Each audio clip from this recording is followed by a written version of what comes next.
This is the Big Nasty. Yeah, Big Nasty Hall of Fame Tampa Bay Buccaneer fan, baby. Cannon Fire Podcast, brother. You ain't listening, and you're missing out. Woo! Buccaneers football is back, but that means it's the hottest time of the year for us Floridians. If you're planning on going to any of the games this year, make sure you check out our friends at Cool Towel. It's an all-natural, instant cooling towel.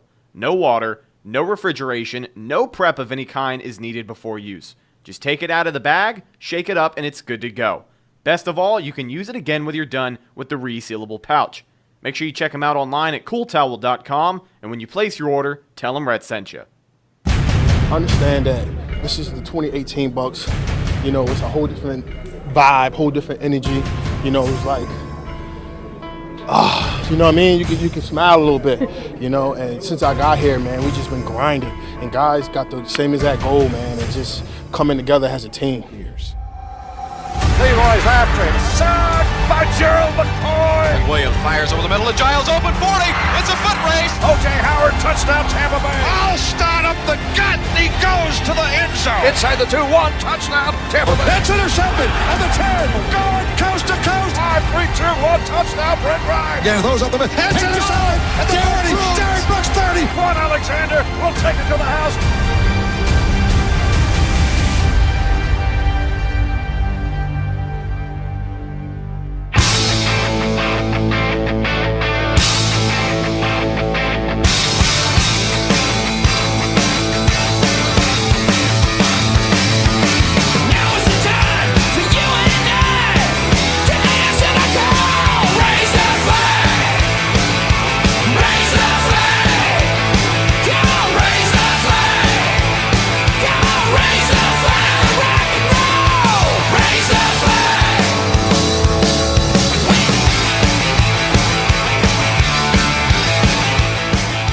Let me just go on record here and say that I do not trust Chandler Catanzaro anymore.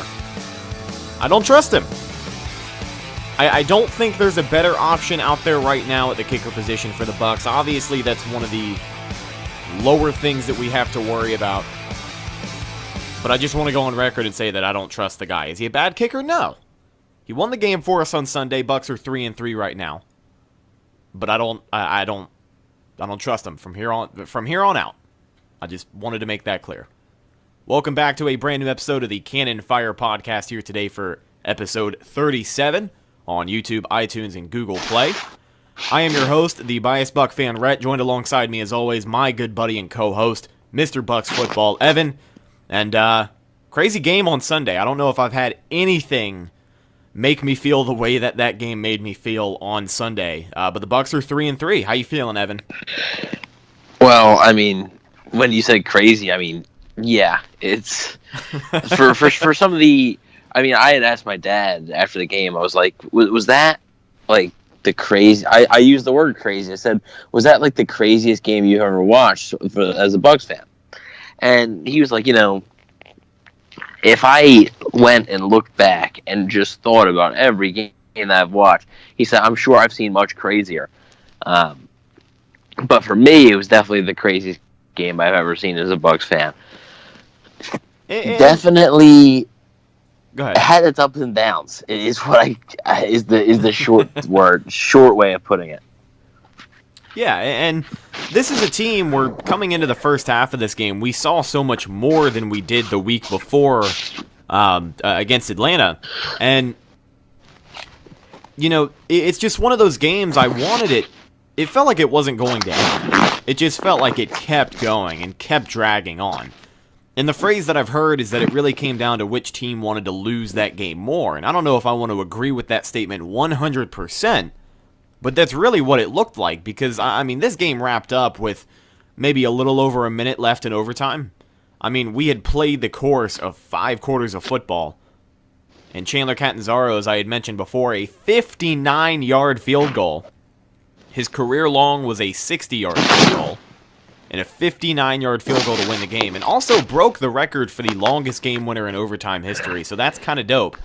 But I went on record to say that I don't trust Chandler Catanzaro anymore because he missed an extra point right at the beginning of the game which causes us, of course, to be chasing points that were missed at the beginning of the game, just like we did against Atlanta, which, if I can be real here, ultimately lost us the game against Atlanta.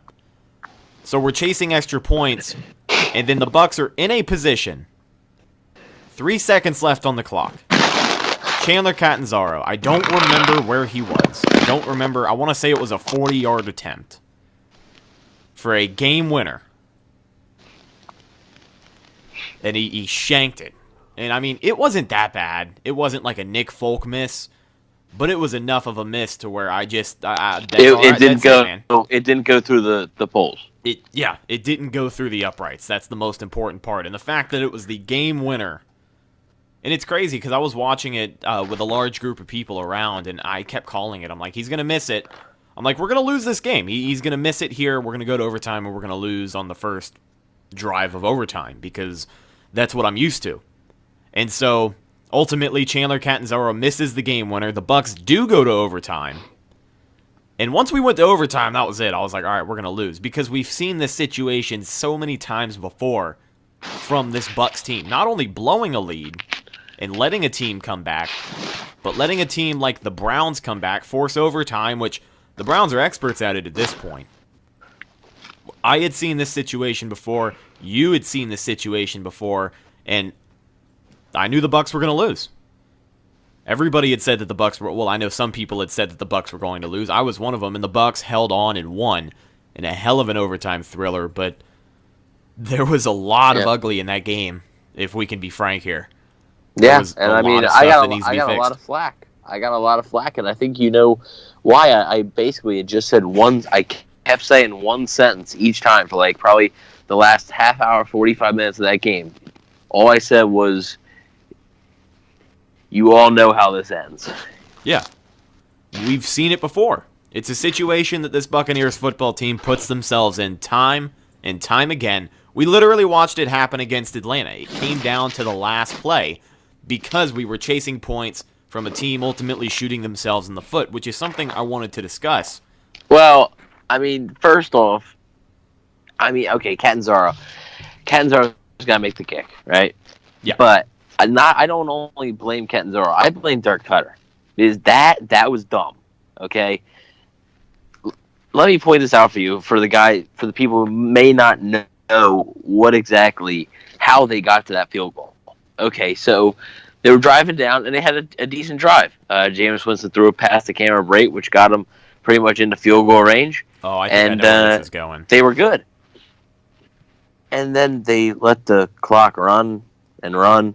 And then did a running play with Jaquiz Rodgers, which was fine. I didn't really have a problem with that. Low risk. I was fine with that.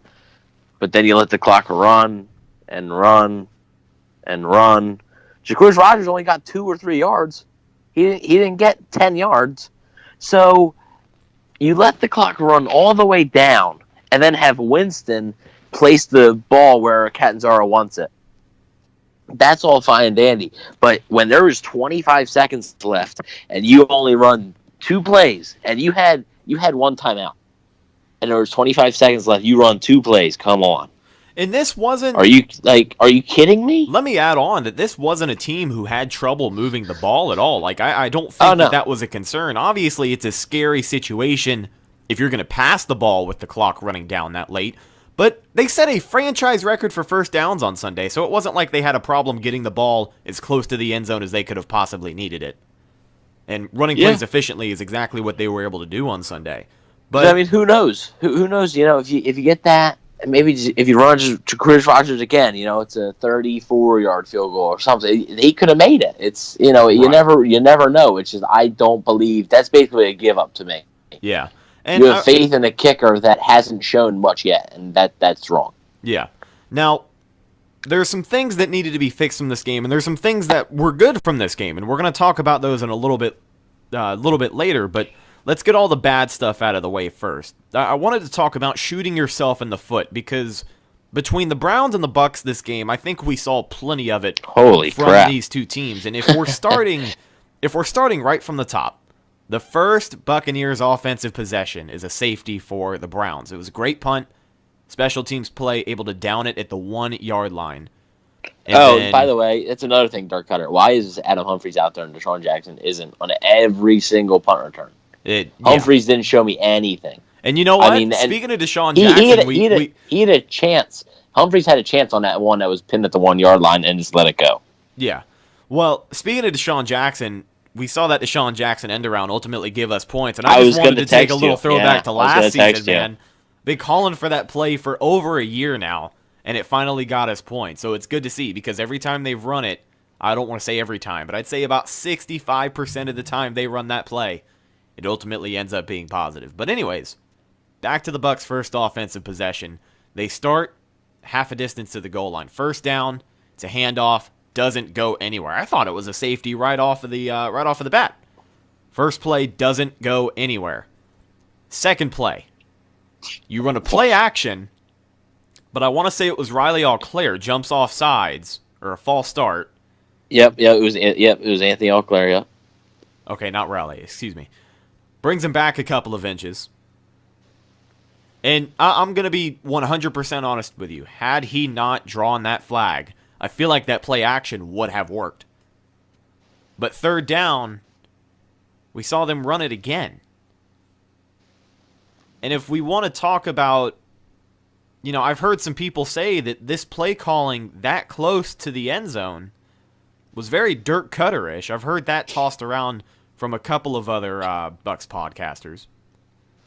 But, I mean, that's exactly what you don't want to do in a situation like that. Now, obviously, the Auclair flag is something that can be fixed. But I think that safety ultimately was something that shouldn't have happened. I think they could have been a little bit better in that situation. I think they could have been smarter there. I mean, definitely. I don't know. A lot of people are saying that they think Dirk Cutter's taking over play calling, and I think he has to some extent. Not fully, but I think to some extent he has. Just because of how the offense has looked.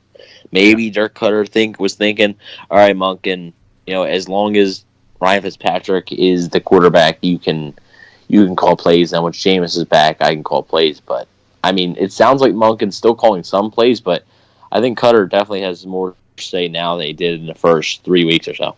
Yeah, and something I wanted to reference on the topic of shooting yourself in the foot.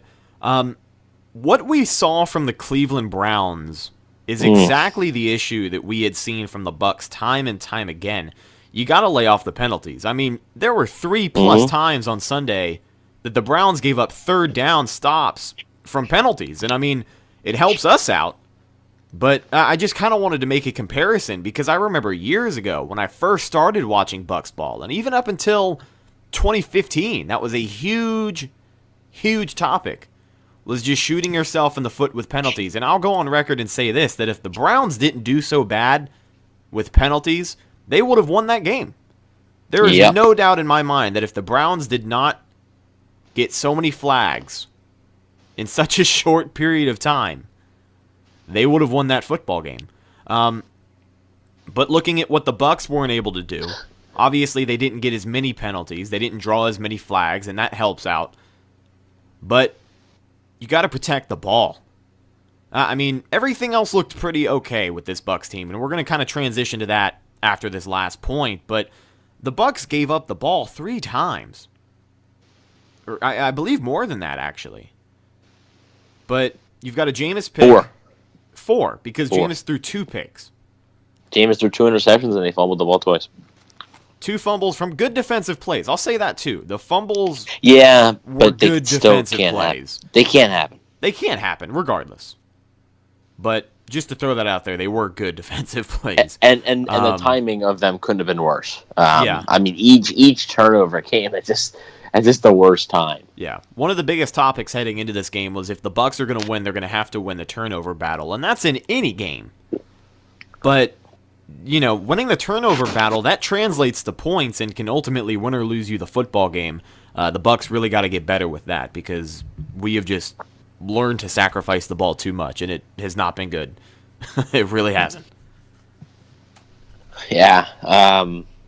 Winston needs to take care of the football. It's simple. He's not going to win much if he doesn't take care of the football. I know the defense needs to be better. Obviously, the defense did make a lot of strides this week, but I mean, it still needs improvement. Need improvement early in the season, but you can't have 4 turnovers. And obviously, 2 of them are on Winston, 2 of them aren't, because Donovan Smith got absolutely obliterated by Myles Garrett, and then that caused a sack fumble, and then Cameron Brate just simply lost the ball, got it popped out. I don't remember his name, and I should because they were calling it all day. But number 90 on that Browns defensive line, you know what I'm talking about? Emmanuel Ogba. He had himself a day. I got so irritated every time they called him. Couldn't contain him. I mean, the Browns have talent. I mean, yeah, they're actually. I think they're a pretty good football team. It's just the penalties are absolutely killing them. Yeah. And I mean, it is what it is. I mean, they're a young team. That's what's going to happen. But it can't happen. The film will show. Actually, Cutter had mentioned in his press conference yesterday that the first interception was on Winston, was just a bad read and a bad throw, but the second one wasn't. He said that someone ran the wrong route, and it turned out that on film that the someone he's talking about was Ronald Jones. So apparently, on that second interception in overtime, Ronald Jones was supposed to sort of curl and not go out to the sideline, and he went out to the sideline basically instead. Ran the flat. Jameis was anticipating him to curl. The rush was coming, and Jameis just threw it and landed right in the hands of the Browns defender. But, I mean, that wasn't the only bad decision Winston made. I mean, those sacks he took in the first sack he took in overtime, that's dumb.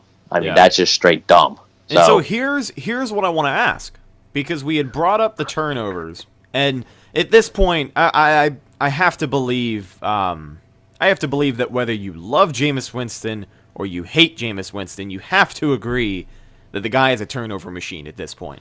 Since he has come back over the course of 3 games, 2.5 games, he's thrown 5 touchdowns and 6 interceptions. Now, he did scramble for a touchdown against the Browns, but other than that, he didn't get any through the air. He threw 2 interceptions and 365 yards. Now, I had said that if Jameis comes back, I said this a couple of weeks ago, I said if Jameis comes back and throws 3 touchdowns and 2 interceptions, and he's not the reason we win, or lose, or whatever, then I would be a little bit worried. But here we are, 3 weeks in a row, Jameis has thrown 2 interceptions. Obviously, some of them have not been his fault. But do you start to get worried?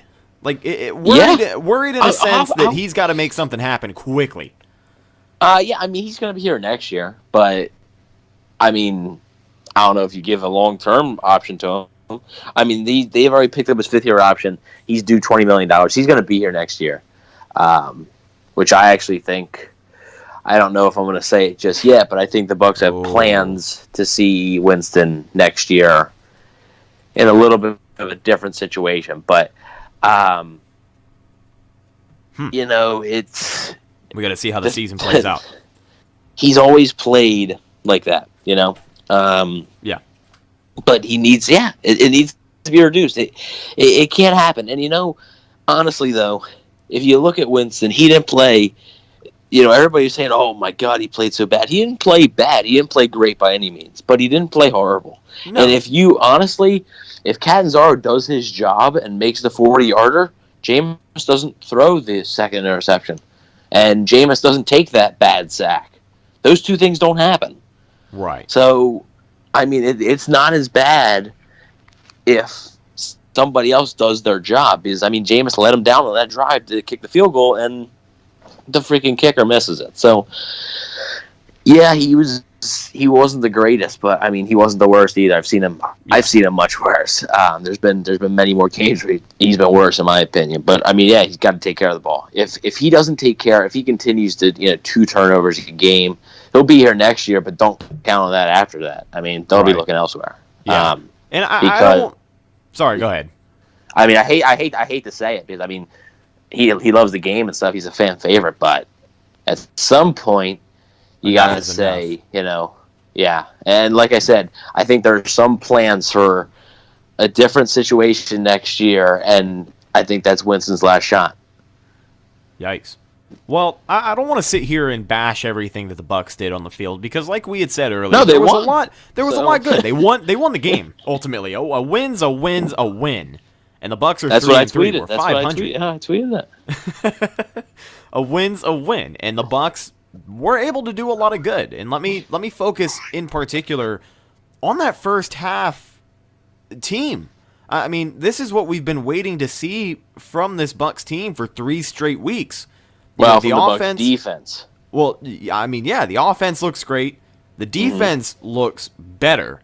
And it's a nice balanced attack. And the thing with the defense that I've heard a lot of people say as well is that there weren't a whole lot of moments in this game where the defense looked lost. Like, no. After firing Mike Smith, we knew this team wasn't changing the scheme drastically. But one of the things that I heard them do is they went out of their way to streamline this defense for the younger guys. So simplifies, yeah. Exactly. So far, that translates really well. This defense played to their potential. Nobody really looked lost. I mean, there were very few communication errors and no huge blown coverages that I can remember. Now, obviously, second half rolls around, it's a different ball game. There were, times where Cleveland had figured this defense out and they were able to make some plays, but ultimately, this was a much better defense than we saw on the field against Atlanta. And these guys went out there and did their job. Yeah, I mean, I don't want to really bring Winston and the turnovers up again, but anybody notice that the Bucs everything that the Bucs had going for them basically disappeared after that Winston interception, the first one. Yeah. I mean, it seemed like the Bucs were moving the ball well. The defense was stopping them, and after that interception, it just, at least for the offense, the defense still had a pretty good rest of the first half. But I mean, as for the offense, they couldn't get nothing going. Yeah. So I mean, and then it's all about context, man. It really is. It's all about context. The Bucs offense gets the ball to start the second half, second play, sack, fumble. Defense has to go back out there again. They allow a touchdown. All right, that's a short field already.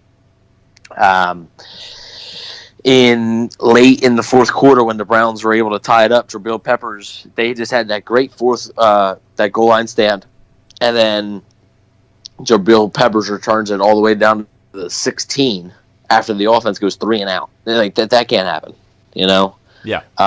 So, yeah, I mean, the win was definitely on the defense. That they played great, and I think 2 players played especially great, and I think you want to talk about them. Oh, yeah, man.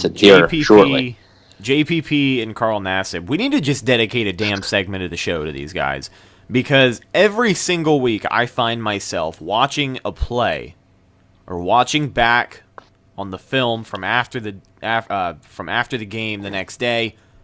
And I take a look at what these guys are able to do on that defensive lane, and I literally go, wow. Because these are talented players. I mean, Carl Nassib with the great motor as always, and JPP piling on the sacks. JPP, he was able to grab a sack.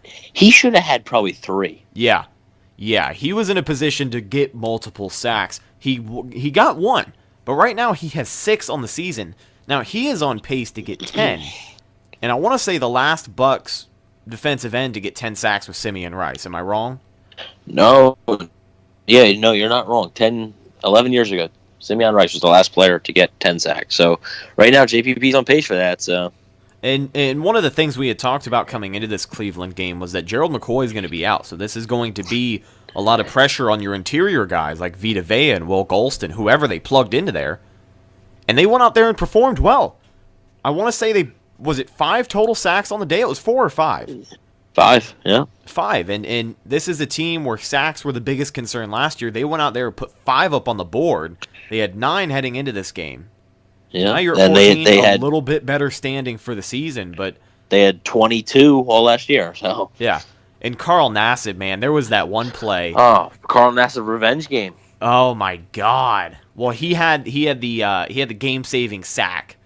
Okay, yep, let's not overshadow that. He had 2 sacks that game. 2 sacks, yeah. He had 2 sacks, and then there was that one play where he dropped back into man coverage with a wide receiver and literally just played corner at 6'3" and was able to get a hand on the ball. That was a hell of a play. It was with Duke Johnson, I think. It was the running back because they had him go on like a little wheel route outside, and I mean that's better coverage than Brent Grimes has played all year.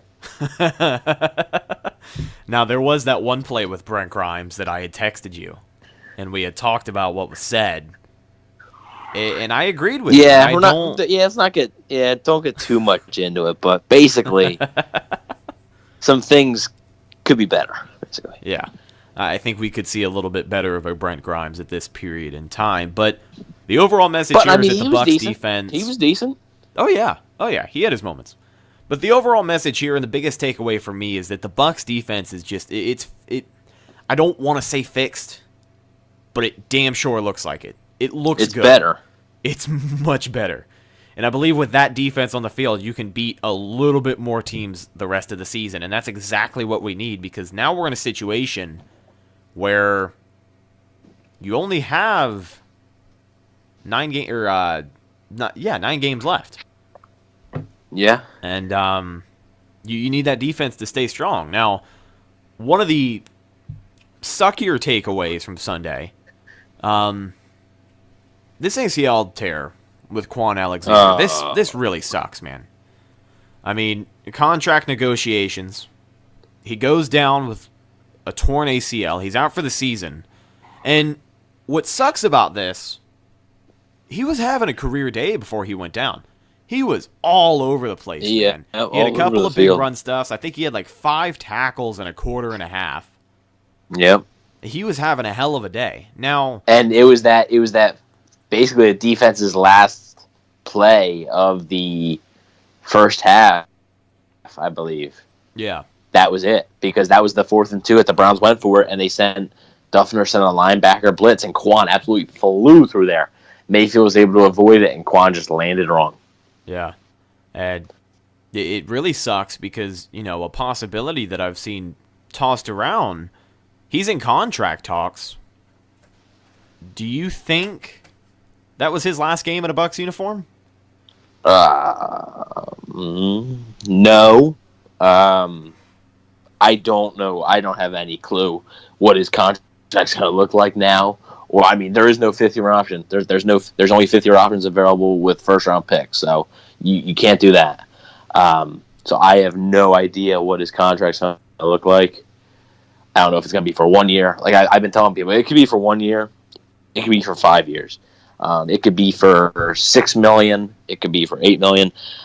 I would offer him a long-term deal, but I mean, he was going to get close to like 10. I'm not offering him no more than 7.5. And I said this to other Bucs pages, and you might have seen that, and they had said, well, why? And Kwon Alexander is good, but Kwon Alexander is very inconsistent, and now he's coming off a major injury. I don't know if I want to spend $10 million over 5-6 years on a guy who's inconsistent as is and is coming off one of the worst injuries to have. It's a big risk. Right. Now, there is no doubting here, though, that with Kwon Alexander at the middle linebacker position, you are looking, Dirk Cutter said it himself, you are looking at the heart and soul of that defense. I mean, when you talk about passion of all the guys on the team, the first person that comes to mind is always going to be Kwon Alexander because, yes, after some games, he'll make a tackle that doesn't mean anything and he'll pound his chest. That can rub some people the wrong way. But you can't ignore the fact that this guy is he's got a love for his team and he has really come into a vocal role of leading that defense and calling the plays and things like that. So, yeah, well, I mean, and you notice the difference with that defense, and I hope that it definitely, I hope that doesn't continue because once Kwon went out, just like that was the last defensive play for half, and the second half the defense was the same. So I hope that's not a trend. But Brett, I have to inform you that some help is on the way on the defensive side of the ball. Okay, all right, fill me in. He's a player that went to LSU. Yeah, and he plays on defense. Okay. And he played for the Arizona Cardinals recently. Okay. Did he want out of his contract? And they just got him, Rhett. Yeah? Yeah. Kevin Minter. Kevin Minter. They got him. At the linebacker position. You mean the Kevin Minter, the former Cincinnati Bengal. Who else was I thinking of? Who else were you thinking? I was thinking of the Kevin Minter the whole time. Who else from Arizona could the Bucs possibly use for defensive help? I mean, come on now. I don't know. Who is playing for the Cardinals right now and went to LSU and plays on the defensive side of the ball? Well, not Kevin Minter anymore because he plays for the Bucs. Exactly. But I don't know. We've still got time. We've still got time. We've got 7 days. 7 days. But, I mean, I don't know why he needs 7 days when he's already a member. So maybe 7 days until he gets playing, but I don't know. So, yeah, the Buccaneers able to sign a couple of guys back. Joe Dirt's back, and I'm happy about that. Yeah. I really am. They were able to bring Jack him back. Sitchie, unfortunally, his ACL as well. Jack Sitchie I feel bad for him. That's two torn ACLs in 2 years for Sitchie. So. Oh, yikes. That's rough. But yeah, Joe Dirt's back, and Kevin Minter signed there to help out the middle linebacker position. And then we've also got Kendall Beckwith coming back. Now, I had seen that... Soon, yeah. Soon. I had seen it was his first day eligible for practice, and he wasn't able to show up. No, yeah. It's going to be... I would say maybe next week he might start practicing. And then I think maybe play either week 10 or week 11. It's going to be some time. Just because, this dude, I think, missed the OTA program as well. So he's got a lot of work to do. But, yeah, he'll be coming back. And I know everybody's probably like, right now, is that little tease. The other player that went to LSU and plays for the Cardinals and plays on the defensive side of the ball, Patrick Peterson. There's been some rumors that he wants out of Arizona. I've made some reaching out to people, I guess you could say. Made some texts, I guess. Right now, there's nothing on the Bucs side that I know of. I mean, obviously, there's a lot more that goes on that these insiders don't know about, just because, they're probably all 32 teams right now are probably making calls about somebody. Well, whether the Bucs are planning on give away somebody or planning to get somebody. All these players are making calls, but I'm told right now that the Bucs aren't really in on it. So yeah, and last I had read up on it was the Jets had made a call to Arizona, and basically what I had taken from it is that it's going to bar a miracle if you're trying to get Patrick Peterson out of Arizona because they don't want him. They don't want to. They don't want to get rid of him. That's why. Right. The original. A lot of teams, a lot of fans had really gotten excited when it was rumored that Patrick Peterson had said he wants out and that he wants to get traded before the trade deadline.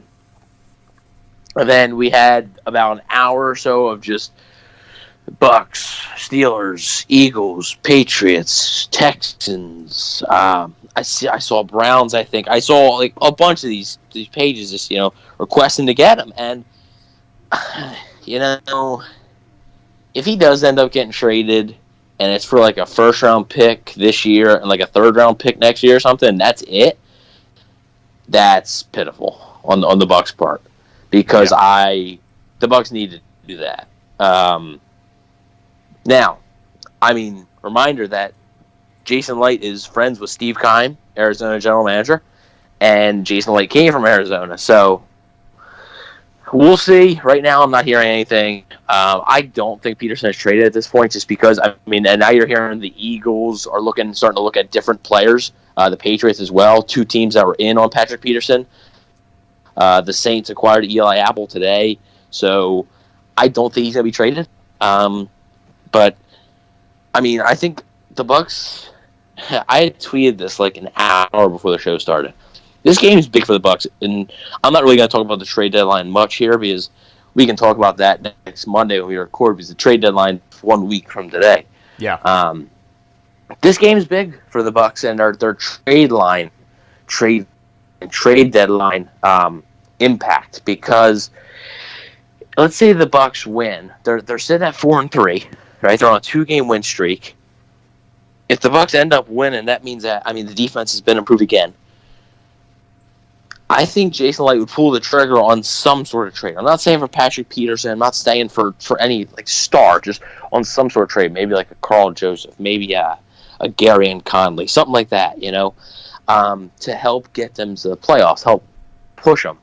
But if they don't, I think that Light just be maybe like, all right, let's just sit, not risk any of our draft picks, stuff like that. So this game's big, but yeah, right now there's a lot of rumors going on. Probably half of them are true, but none of them involve the Bucs right now. Okay. All right. Well, back on Bucs ball. We'll talk about the trade deadline a little bit more next week, as you said. It'll be the day before the deadline, so I'm sure we'll have some developments there. But last thing I want to talk about before we wrap this thing up is something that's been weighing heavy on my mind since the game on Sunday. I was so excited when I saw it happen, because when I saw it happen, there was something in me that told me I'm not going to have to see people bitching about this anymore. And it's not the virus and threat protection pop-up I just had. It's the fact that Ronald Jones got his first career touchdown as a Tampa Bay Buccaneer. And it is about damn time. He got his first career touchdown. He's showing some good signs. Pretty much the more I see him. And he's really gotten the hang out of receiving into the backfield. And that's something that I wanted to talk about. Yep. Yeah, he can finally catch a football. He can finally catch a football and run with it. That's exactly the use that, he is pristine for. And if he can just keep doing that and getting better at it, not only is he another target for Jameis, but he's a rookie that I'm not going to have to read about being a bust anymore because I'm so over it. Well, he's still got work to do. He's still got work to do, but he's coming around. I don't understand his coaching staff. It's another. How do you play Jaquiz Rogers in overtime more than Peyton Barber and Ronald Jones? You didn't play Peyton Barber at all, which sounds like Peyton Barber may have an injury. But how do you not play Ronald Jones in overtime? Give the kid the ball. You invested a second-round pick in him. He's like 22 years old. He needs the touches. And you're handing off to 29-year-old Jaquiz Rogers, who is going to be gone next year. Like, come on. Quiz has got to get those carries in. Oh yeah, fantasy stats. There's a lot of fantasy owners for him. Oh yeah, I'm sure it's a good solid 78% of fantasy owners that have Jaquiz Rogers on there. He's a last option. If anybody has him on there, I'd be shocked. I don't know, man, but Rojo, he's coming around, and I'm hoping to see a little bit more of him. But ladies and gentlemen, that's just about going to do it for this episode of the Cannon Fire Podcast. Thank you so much for listening, whether it's on YouTube, iTunes, or Google Play Music. You can follow my new Instagram account at BiasBuckFan. You can follow Evan on Instagram at BucksWave, as well as on Twitter. And you can follow the show on Instagram at Cannon Fire Podcast. Check out our partners at PewterReport.com for some of the best Bucs coverage in the game. And check out our sponsors at CoolTowel.com. Signing off for Evan, and we'll see you next time. Remember that the Eagles suck and the Bucs don't. Yeah, the Eagles did blow a 17-point lead. Yes, they did. Against the Panthers. Really hoping the Panthers would have won that game, but that's all right. The Eagles still suck. We'll see you guys next week. Go Bucs.